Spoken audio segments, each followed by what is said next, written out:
அண்மை செய்தியை பார்த்து வருகிறோம். எஸ்ஐஆர் தொடர்பாக நாளைய தினம் திமுக மாவட்ட செயலாளர்களுடன் முதலமைச்சர் மு.க.ஸ்டாலின் அவர்கள் ஆலோசிக்க இருப்பதாக கூறப்படுகிறது. இந்த கூட்டத்தில் எம்பி, எம்எல்ஏக்கள், தொகுதி பொறுப்பாளர்களும் பங்கேற்க வேண்டும் என அறிவுறுத்தப்பட்டிருக்கிறார்கள். திமுக மாவட்ட செயலாளர்களுடன் காணொலி வாயிலாக இந்த ஆலோசனையானது நடைபெற இருக்கிறது. கூடுதல் விவரங்களோடு நம்முடைய செய்தியாளர் ராஜேஷ் இணைந்திருக்கிறார்.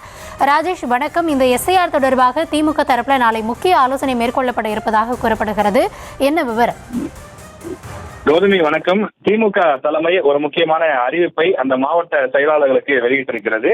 நாளைய தினம் காணொலி காட்சி வாயிலாக திமுக மாவட்ட செயலாளர்கள் கூட்டம் நடைபெறும் என்று அறிவிப்பு வெளியிடப்பட்டிருக்கிறது. திமுக பொதுச் செயலாளர் துரைமுருகன் பெயரில் இந்த அறிவிப்பு வெளியிடப்பட்டிருக்கிறது. தமிழ்நாட்டில் தற்போது எஸ்ஐஆர் எனப்படும் வாக்காளர் பட்டியல் சிறப்பு தீவிர திருத்த பணி நடைபெற்று வருகிறது. இதனை கண்காணிக்க வேண்டும் என திமுக அந்த கட்சியினுடைய முக்கிய நிர்வாகிகளுக்கு உத்தரவிட்டிருக்கிறது. இது சம்பந்தமாக அவ்வப்போது தொடர்ந்து ஆலோசனைகள் வழங்கப்பட்டு வருகின்றது.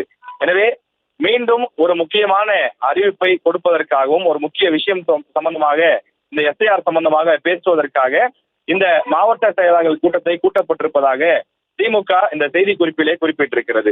மாவட்ட செயலாளர்கள் மட்டுமில்லாமல் நாடாளுமன்ற, சட்டமன்ற உறுப்பினர்கள், தொகுதி பார்வையாளர்கள் அனைவரும் தவறாமல் கலந்து கொள்ள வேண்டும் என்று அறிவிப்பு வெளியிடப்பட்டிருக்கிறது. எனவே இந்த மாவட்ட செயலாளர்கள் மற்றும் நிர்வாகிகள் கூட்டமானது நாளை காலை 10 மணிக்கு காணொலி காட்சி வாயிலாக முதலமைச்சரும் திமுக தலைவருமான மு.க.ஸ்டாலின் அவர்கள் தலைமையிலே நடைபெறும் என்று எதிர்பார்க்கப்படுகிறது. இந்த எஸ்ஐஆரை பொறுத்தவரையிலே திமுக கடுமையாக எதிர்ப்பதோடு மட்டுமில்லாமல் உச்ச நீதிமன்றத்திலும் வழக்கு தொடர்ந்திருக்கிறார்கள். அந்த வழக்கு இன்னும் 2 தினங்களில் விசாரணைக்கு வர இருக்கின்றது. அதற்கு முன்னதாக வீடு வீடாக படிவங்களை வழங்கக்கூடிய பணி ஒருபுறம் நடைபெற்றுக் கொண்டிருக்கிறது. அவ்வாறு வழங்கப்படக்கூடிய அந்த படிவங்களின் மூலமாக சிறுபான்மை மக்களுடைய வாக்குகள் பறிபோகும் என்று திமுக தொடர்ந்து சொல்லி வருகின்றது. ஏனென்றால் பல்வேறு ஆவணங்கள் கேட்கப்படுகிறது. அந்த ஆவணங்கள் எல்லாம் பல பேரிடம் இருக்காது. இந்த ஆவணங்களை காரணம் காண்பித்து சிறுபான்மை மக்களுடைய வாக்குகள் போகும். திமுகவிற்கு இது பெரிய பின்னடைவாக இருக்கும் என்று தொடர்ந்து திமுக சொல்லி வருகிறது. எனவே இந்த சூழ்நிலையில் அவர்கள் கட்சியினுடைய இந்த மாவட்ட செயலாளர்கள் கூட்டம் முக்கியத்துவம் வாய்ந்ததாக பார்க்கப்படுகிறது.